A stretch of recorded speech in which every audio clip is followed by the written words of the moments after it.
Lenny, good to see Hey, you. I'm not sure if you remember, but I spoke to you when you guys were in Toronto on the Iced Earth tour when Jon Schaffer crashed the interview. yeah, yeah, I remember. I remember seeing that link recently too, as well. Yeah, so yeah, I do. Cool. Great to talk to you again. Yeah, So, first of all, just like the shirt. thank you. So, I just want to say thank you for just taking the time to chat with me for a bit. So, I guess the first thing I got to ask you that I've been asking pretty much everybody that I've been interviewing the last few months is how you've been dealing with the pandemic. Well, I mean, I'm kind of over it. I'm sure everybody is. Um, you know, I mean, I mean, there's obviously a lot of things that suck about it, but I don't know. I mean, we're dealing with it all right. I have my day job is I'm an IT guy, Ah, so I'm actually an essential worker. I've been at work the whole time and everything. So right. um, yeah. So I'm kind of yeah. I mean, I think it's time to kind of open things up, and for people to be safe, wear masks when needed, Yep. and I mean, I'm willing to do all that stuff just because I of course I hope it all turns out well for everybody, but I'm hoping that soon we come up with some solutions. Yeah. As everybody is. I mean, look what it's done to music and the arts in general, and a lot of people's livelihoods. So I know that the all the musicians and artistic people just in general are really suffering. So Yeah. hopefully that changes soon. Yeah, for sure. How long have you been in IT for? I would say about less than 20 years, but Okay. somewhere in there, 15, something like that. Okay. So you were always part of IT even when Sanctuary got back together? Yeah, yeah, yeah. Okay. In fact, that when Sanctuary got back together, that's what I do. I work for I work for a bunch of water ski companies, and wakeboard companies, and so I work for a whole bunch of them, which is very very cool. There are a lot of really cool products, and nowadays we don't just make water skis and wakeboards anymore. We make kayaks and a lot of those stand-up paddle boards that are inflatable and all kinds of really cool stuff. So yeah, so and I've been there for a while. So I've done that ever since. Ever since Sanctuary ended the first time in 1993. That's when I started working for HO Sports and now I work for a lot of the companies because all the companies were purchased by one parent company, and I work for that parent company too. So yeah, Nice. it's kind of cool. Nice. It's awesome to hear. So, during this whole pandemic, were you doing any virtual jams with people? No, not really. I've been busy. Right. So I've been working on stuff, and actually, Joseph has traveled safely quite a few times, and he's come up here and worked on some stuff with me. Yep. The band just worked last weekend on some new stuff. So it's the first time. Last weekend was the first time that we got together, everybody, Right. and so that was cool. But Joseph and I have gotten together about, I'd say, 3 or 4 times in the last, during this whole thing. Right. So we've done a little bit of working on it, and it's been cool. I've been working in my studio. I'm in the old studio right now. You can see it's kind of getting torn up, Right. but I Right. have one next to this.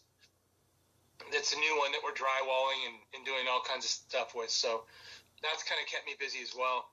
Hopefully I can get that all done here soon because it's a lot of work. So, Yeah, for sure. So yeah, you touched on the new record. We'll definitely get to that in a little bit because I really want to ask you about that. But the other exciting news right now is in a couple weeks, you guys will be releasing the 30th anniversary of Into the Mirror Black. Am I right in saying that before COVID hit, you guys had plans to do some shows where you were playing the full album live?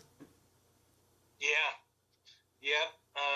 It started. The first show was going to be in Europe. Keep It True. That would have been the first place that we played Mirror Black in its entirety. And then we were doing a tour coming up here. It would have been in mid-September.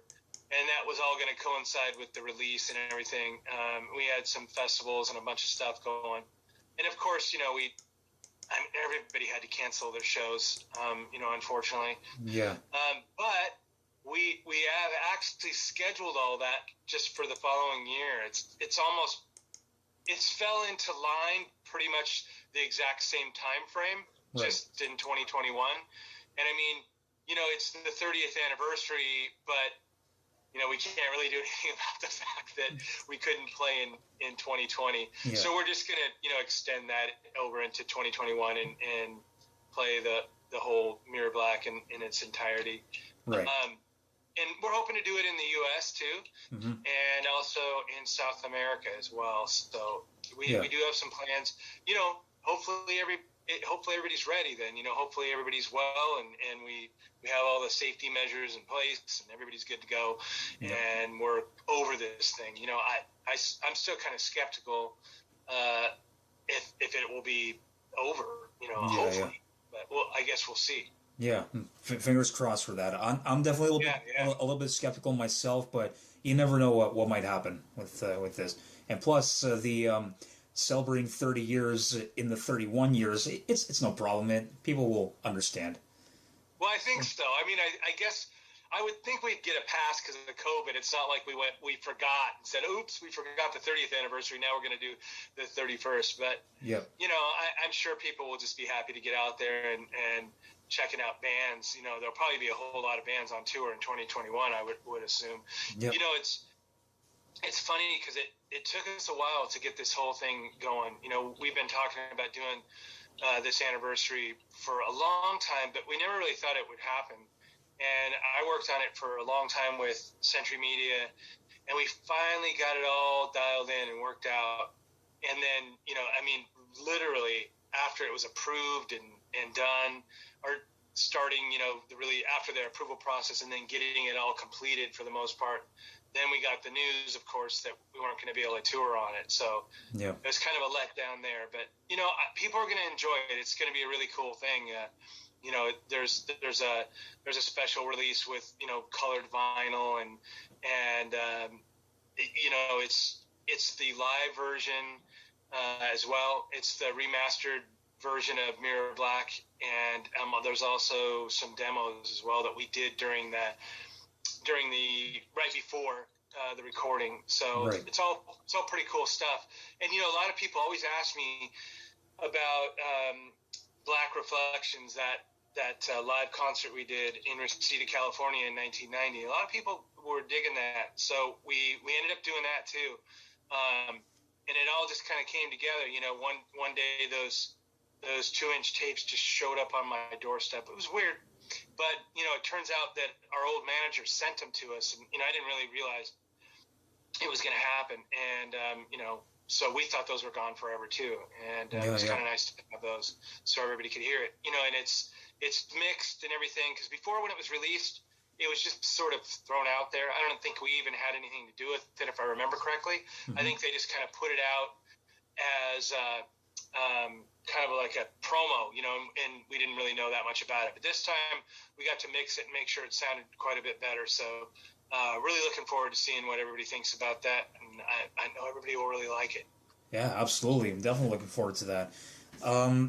When it comes to putting this edition together, along with you and Dave, were Jim Shepard and Sean Blossel also involved? Jim was. My cousin Sean is, he's a bit of a recluse, and he doesn't hang out with the family much anymore. He's kind of, a lot of people, we haven't really talked to him in a long time. He kind of stays away from it. He's not really into the band thing anymore, and so he's like, very silent about it all. It's not something that interests him, unfortunately, because I know people would love to talk to him about his experience in it. Yeah. And I mean, he would have some good stories, I'm sure, but it's just not something he cares about. Right. So switching a little bit right now, going into what's going on now with the new record, is Transmutation the official title for the record? It was, and it may be. Not sure. That was where we were going at first, and we do like it. It may end up being that still. There's still, let's say that there could be other candidates out there, and Transmutation will be it if something else doesn't, jump up there in first place. Right. So, obviously, this record, it's a big record in the history of the band because, it's the first one, obviously, without Warrel, but it's exciting because the band is moving forward with Joseph now.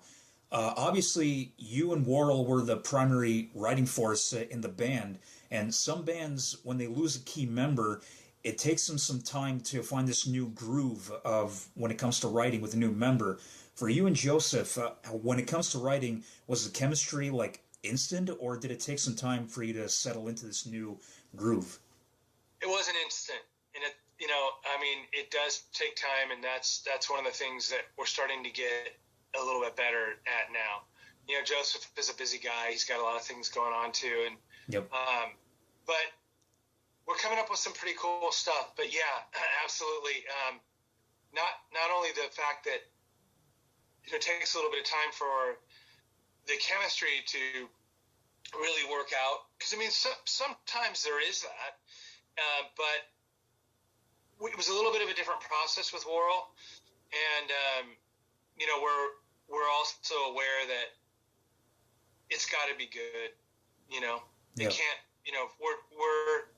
We're very aware and trying to make sure that it's not just some mediocre piece of crap. Mm-hmm. So that being said, we're taking our time. We were never really all that quick at writing songs, right? Anyway, so it's not really surprising me that much. But it's not worth it for us to put. We could go in and record it today, probably. I just don't think it would be 100%.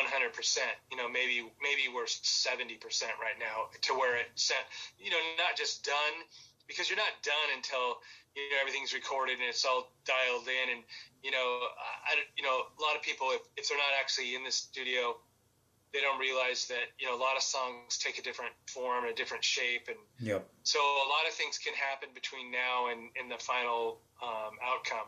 So we're taking our time. We want to. We feel a sense of responsibility as well. I want to make sure that Warrel would approve. At least for the most part. Yep. I would want him to, just like as if he was, still here with us, and maybe he moved on and he wasn't in the band anymore. I would always want his, approval and hope that he, appreciated it. So Absolutely. There's a little bit of that too, and I just want to make sure that we're good, and I'm kind of, keeping the faith and making sure that we do that. Yep. All I can say to you as a fan is take all the time you need, because The Year the Sun Died was a fantastic record, and you can't rush hard. I definitely understand that myself, being a musician myself, being in 3 bands, always writing new stuff, songs always go through, changes all the time, so you never know when it's going to be done. So take all the time Absolutely. You need. So Yep. So and direction-wise, would you say that the music is picking up where The Year the Sun Died left off? Yeah, for the most part, but there's a little bit of, there's a little bit of throwback to the old school, and I was a huge fan of everything Warrel did, mm-hmm. And there was definitely a change in the direction from Refuge Denied to Mirror Black, and then to Year the Sun Died. And Warrel was a lot older, and his voice was different. Yeah. And there wasn't that as much of an opportunity for him to hit some of the higher stuff. Yeah. And I'm not a huge fan of the higher stuff anymore. I mean, I think it has its place at times, and I think there's some times where it's really cool. But I think in the modern day, I think you have to. It's like you use it sparingly, and you use it when it's cool. And then, because if you use it all the time, it doesn't do much for me anymore. Right. In fact, I absolutely loved the way Warrel sang on The Year the Sun Died. I mean, Me a lot too. of people kind of gave us a little bit of crap about it. I mean, most people loved it, but there were some people saying that we tried to sound like Nevermore, which I don't think so. But I think Warrel sounded like the singer of Nevermore because he was, you know. Yeah. And it was mostly because of, you know, his singing in his lower register. But I got to tell you, I actually loved that. You know. And if Warrel was alive today, that's where we would be. That's the direction we would be going with him singing, just like he did on The Year the Sun Died, without a doubt. But you know, this one will be a little bit different, of course, because it's Joseph, and he's got a pretty strong range. So you know, there's going to be a little bit of difference in there, and we're going to try a few things, and you know, you'll hear some stuff that's a little up there at times, and it's cool to be able to do that, especially you know, when we go back and we play some of the older catalog. It's nice for the fans to be able to hear some of that, you know, higher pitched stuff. And, you know, last few times you saw us live, you know, it seemed like a lot of people really responded to that, you know, because a lot of times they didn't hear that. You know, Warrel's health was failing a little bit there toward the end, so he was having a little bit of a trouble with it, you know. Yeah. But, I mean, he was a trooper. I thought he always kicked ass, you know. Yep. And it's just, you know, that stuff happens, you know. I mean, especially when you sing like that. I mean, he kind of, you know, he kind of set the bar pretty high for himself, you know. I don't know how you know, it's like he kind of screwed himself, you know. Yeah. So, you know, it's hard to imagine even singing like that at our age. But, you know, anyway, so you know, it's going to be, I think the music sounds pretty similar to The Year the Sun Died. So, you know, you can kind of expect that. But you know, there's a lot of upbeat and moody stuff. There's gonna be a lot of really cool stuff. Cool. How many songs can we expect? I would say at least 10. We have more than that. We have more than 10. Can expect 10. It just depends, because you know, we did this same thing last time with The Year the Sun Died.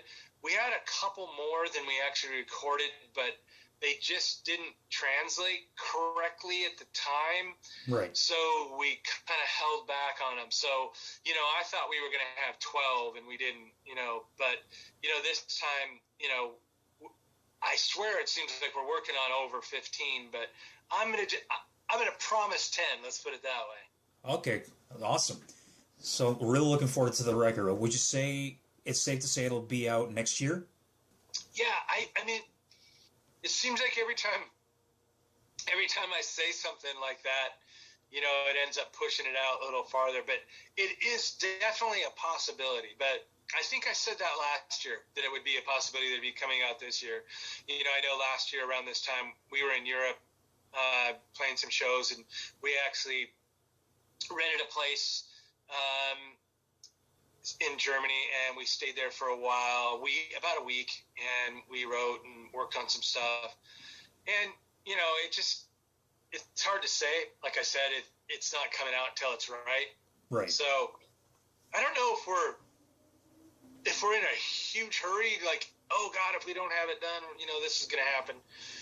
I mean, it's nice to keep the fans engaged and everything, but at the same time, you know, I'd rather them be engaged and be happy with the music than be engaged and be upset about it. Yeah, so, sure. You know, and of course we have to like it too. So, and that's why we're honing it, you know, just right to the, you know, to get it as good as we can. But that's what we're trying to do. Let's just say that we are definitely trying that.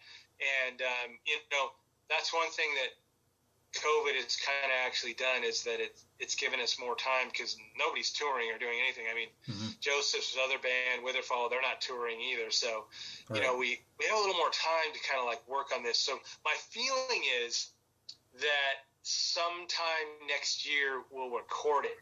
I would assume it'll probably come out in the same year. Worst case scenario, it would come out in early 2022, but I'm going to say that I'm expecting it to come out in 2021. Awesome. Look forward to that. So right before we switch it up again here, I want to know, what did you think of Warrel's album Shadowwork? I thought it was pretty good. I mean, obviously, unfortunate it wasn't done. Yeah. I mean, it clearly wasn't. I mean, there was some things that they had to go in, and I'm sure that was disappointing for them. Yeah. And Warrel was.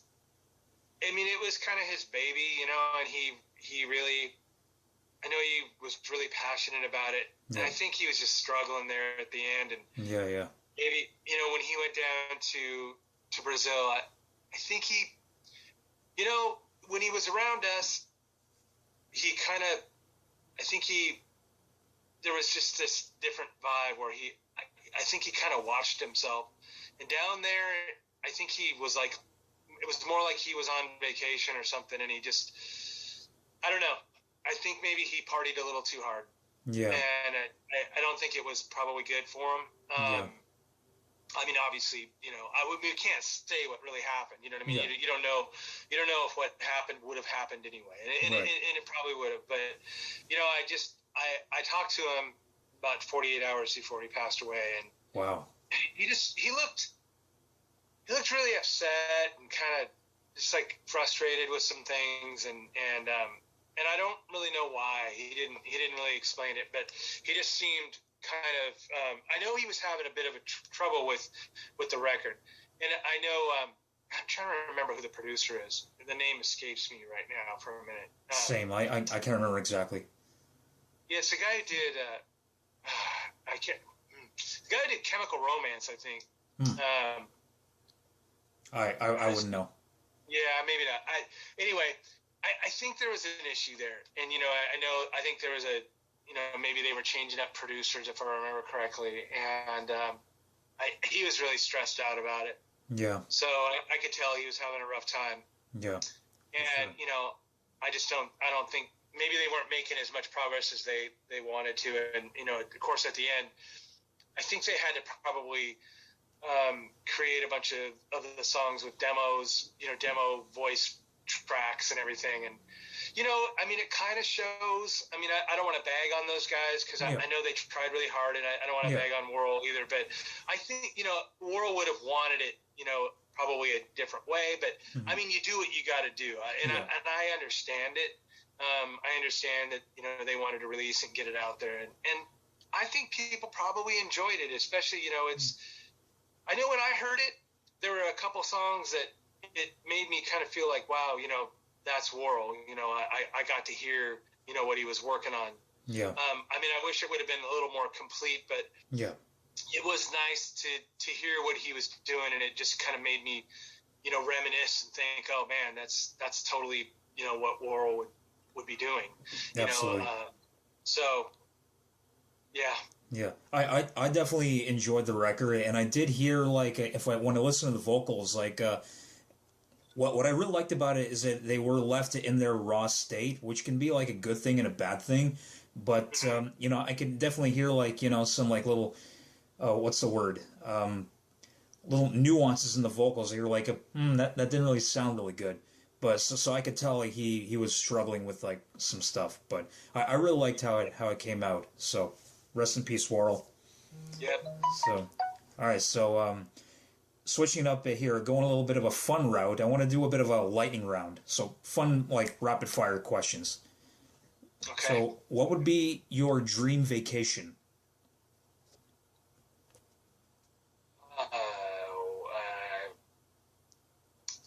Well, I haven't been to Portugal. I really want to go. So I don't know if that would be my dream vacation, but it is definitely on my bucket list because I hear a lot of great things. Cool. Your favorite kind of weather? I like sunny weather. It's weird because I really like, I kind of like, because I live here in Seattle and everything, the dreary weather kind of gets me, I think it gives me that moody vibe when I write and stuff, but I wake up in the morning, if it's sunny out, I love it. Yeah, absolutely. First album you bought with your own money? Oh, it was something ridiculous, probably. Trying to remember. It's like Billy Squier or something. I can't remember, but I know. I mean, I remember like when we bought Van Halen and Van Halen 1, but I don't know if I remember the very first record. That's all good. Your favorite sport? Football. Cool. Looney Tunes or Flintstones? Looney Tunes. I love them both, but if I had to pick one, I would go with Looney Tunes over the Flintstones, just a smidge as well. Yeah. Married with Children or Seinfeld? Seinfeld. Nice. Now, this last one, I like to call it the one album round. So it's where I name like a few bands, and if you had to pick like one album that you could keep from that band forever. So, Priest. I'm going to say British Steel. All right. Maiden. Number of the Beast. Right. For sure. Yeah. Sabbath. Oh, man. Heaven and Hell. Same, actually. Sorry, Ozzy. That's fine. I'm a Dio guy myself, so. I loved it, man. I it's weird because I liked Sabbath a lot anyway. Yeah. But then when Ronnie came in, I was like, holy fuck, they just stepped it up a notch. Absolutely. Metallica.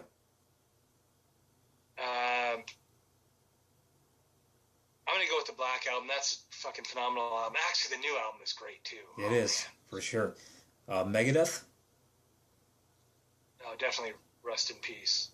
Nice. Rush. I don't know a whole lot about Rush.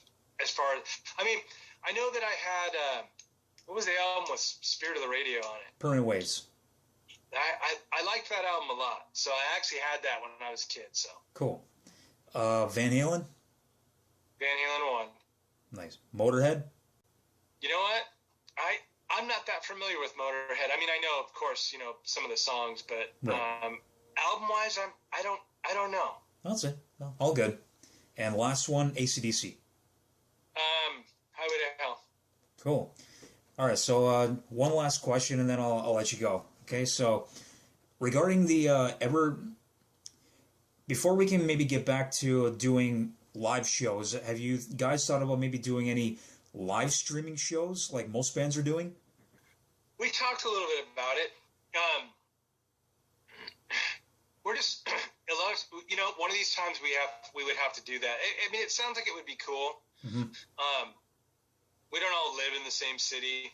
Yep. So, we all have to be together, and we're actually going to be looking for a guitar player too as well. Joey, our friend Joey Conception, yep. I don't believe is going to be playing with us. He kind of stepped down to do some other stuff. So right.